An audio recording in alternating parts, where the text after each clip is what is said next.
नमस्कार दोस्तों। आप सभी जानते होंगे उत्तराखंड की प्रसिद्ध मंदिर जो कि माता धारी देवी के नाम से प्रसिद्ध, जो कि अलकनंदा में समाई गई है। और आज हम जानेंगे माता धारी देवी के खुले राज और क्या वजह थी कि उन्हें अलकनंदा के समीप स्थापित की गई थी, और क्या वजह थी कि उन्हें खुले मंदिर के नीचे नहीं रखा जाता। और अगर हम उन्हें खुले मंदिर के नीचे रखेंगे तो क्या देखने को मिलेगा, और अगर इस मंदिर की स्थापना अलकनंदा के समीप हुई तो वो क्यों हुई, आखिर क्या कारण से। आइए हम आज इस वीडियो के माध्यम से जानते हैं कि आखिर क्या राज थे और माता धारी देवी के कितने रूपांतर माने जाते हैं, और आखिर वो क्या सच में माता धारी देवी अपने दिन में 3 बार अपना रूप बदलते हैं। तो आइए हम जानते हैं आज की इस वीडियो में। तो बने रहे वीडियो में और देखते रहिए लास्ट तक।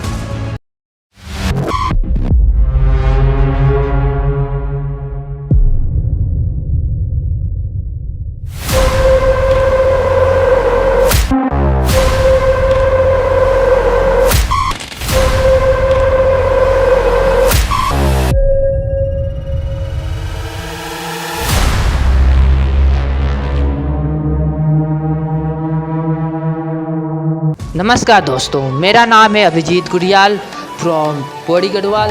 तो दोस्तों आइए फिर जानते हैं उत्तराखंड के माता धारी देवी मंदिर का इतिहास और मूल कहानी और नाम की उत्पत्ति। तो दोस्तों, लोक मान्यता के अनुसार एक प्राचीन मंदिर बाढ़ में बह गया था और देवी की प्रतिमा नदी में बहते हुए धार गांव के पास एक चट्टान से टकरा कर रुकी। वहाँ भक्तों को दिव्य आवाज़ सुनाई दी, जिसने उन्हें उसी स्थान पर मूर्ति स्थापित करने का आदेश दिया गया। इस घटना के बाद उस स्थान को धारी देवी के नाम से जाना गया। तो दोस्तों, कुछ इसी प्रकार से माता धारी देवी का नाम प्रसिद्ध हुआ, नाम स्थापित हुआ। तो इसी दौरान पंडित लक्ष्मी प्रसाद पांडे द्वारा धारी नाम द्वापर कालीन धार गांव से उत्पन्न हुआ, और शास्त्रों में इसे दक्षिणी काली माता कल्याणी के नाम से भी जाना जाता है। तो दोस्तों, माता धारी देवी धार गांव के नाम से भी जाना जाता है। तो कुछ इसी प्रकार से मंदिर की स्थापना और वास्तुकला भी शामिल थे। इसमें यह मंदिर उत्तराखंड के 108 शक्तिपीठों में से एक है, जहाँ धारी देवी कालिका माता का स्वरूप का ऊपरी अंश विराजित है। बाकी का हिस्सा काली मठ के पूजित होता है, जो माता धारी देवी का जो सर था वो माता कालिका का स्वरूप माना जाता है, और बाकी का जो हिस्सा था वो काली मठ में पूजा जाता है। यानी जो काली मठ है वहाँ उनकी पूजा की जाती है। मंदिर में देवी की मूर्ति का छत के नीचे नहीं रखा जाना, इसका बहुत ही बड़ा प्रभाव हमारे उत्तराखंड पे भी पड़ सकता है, क्योंकि माता धारी देवी की मूर्ति छत के नीचे न रखा जाने पर, ऐसा होने पर प्राकृतिक आपदाएं भी घटित होती है।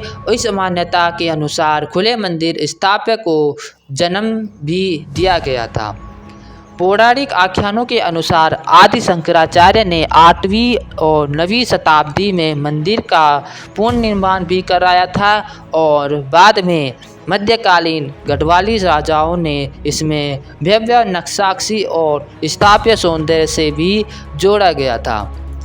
और अगर हम जानेंगे कि रहस्यमयी विशेषताएं और रूपांतर माता धारी देवी के क्या थे, तो श्रद्धालुओं का विश्वास था कि माता धारी देवी दिन में 3 बार रूप बदलती है, जो कि माता धारी देवी जिन्हें 3 बार रूप बदला ये श्रद्धालुओं के अनुसार कहा जाता है कि माता धारी देवी अपना दिन में 3 बार रूप बदलती है, जो कि वह सुबह को एक बालिका का रूप लेते हैं और दोपहर को वह एक युवती यानी कि युवावस्था का रूप बदलते हैं और शाम को वह वृद्धा यानी कि बुढ़ापा का रूप बदलते हैं। तो यह जीवन चक्र का एक प्राकृतिक प्रतीक माना भी जाता है और यह बात सच्चाई है कि यह बात सच भी मानी जाती है श्रद्धालुओं के अनुसार कि माता धारी देवी अपने दिन में 3 बार रूप बदलती है।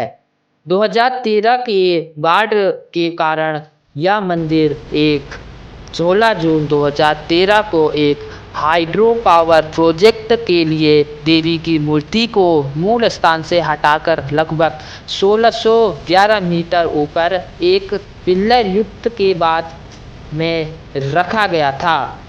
कुछ ही घंटों में बाद 2013 उत्तराखंड में केदारनाथ में बाढ़ की संभावना हुई और बाढ़ आ भी गई थी। तो 2013 में इसी कारण माना जाता है कि इसी कारण माता धारी देवी का जो मूर्ति थी उसे कहीं दूसरी जगह पे रखने के कारण केदारनाथ में बाढ़ भी इसी कारण आई थी।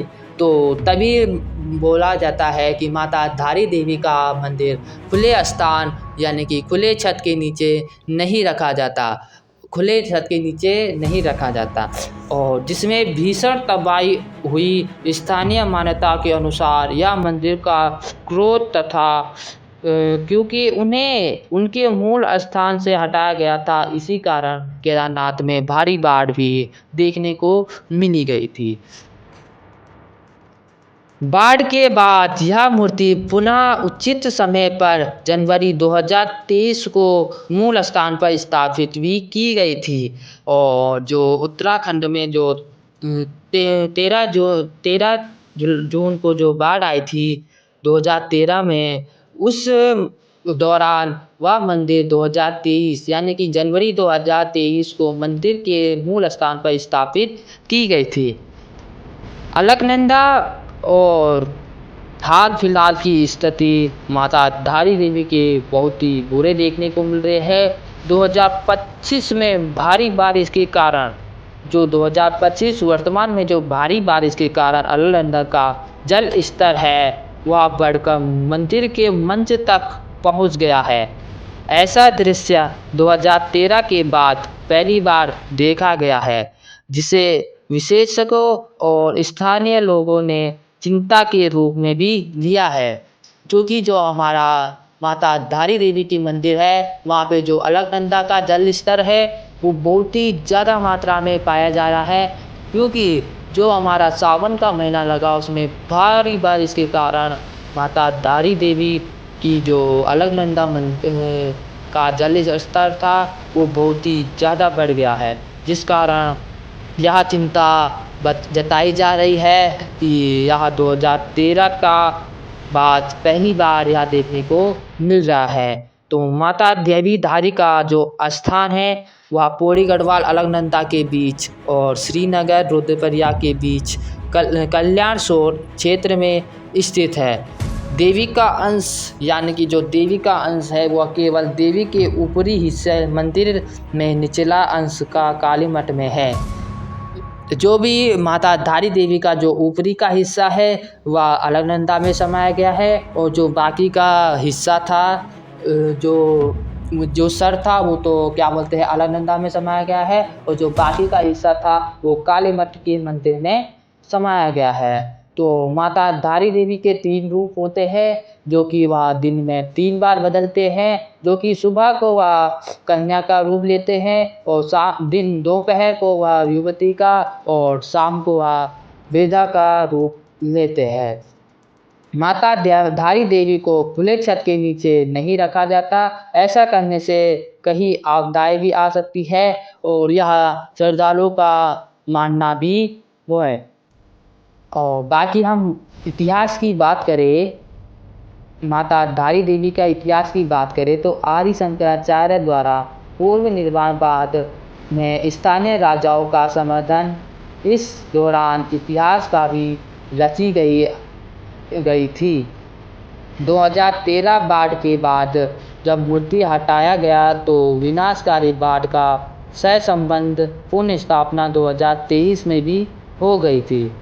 बाकी अभी में जो नदी का हाल है वह 2025 में फिर से पानी मंदिर के मंच तक पहुंचा चिंताजनक स्थिति में है। तो कुछ इस दौरान माता धारी देवी का प्रसिद्ध मंदिर की स्थापना हुई थी और यह जो भी कुछ हुआ वह उत्तराखंडी जीवन में यह बहुत ही अद्भुत है और अनबिलीवेबल है। तो इसे बचाना हमारा फ़र्ज़ ही नहीं बल्कि हमारे लिए इम्पोर्टेंट भी है। धन्यवाद। तो दोस्तों ये वीडियो मेरी फर्स्ट हिस्ट्री के हिसाब से बनी है, तो अगर कुछ भी गलती दिखी तो माफ़ कर देना। नेक्स्ट वीडियो इससे भी बेटर बनाने की होगी, तो तब तक के लिए धन्यवाद। Thanks for watching. Bye bye.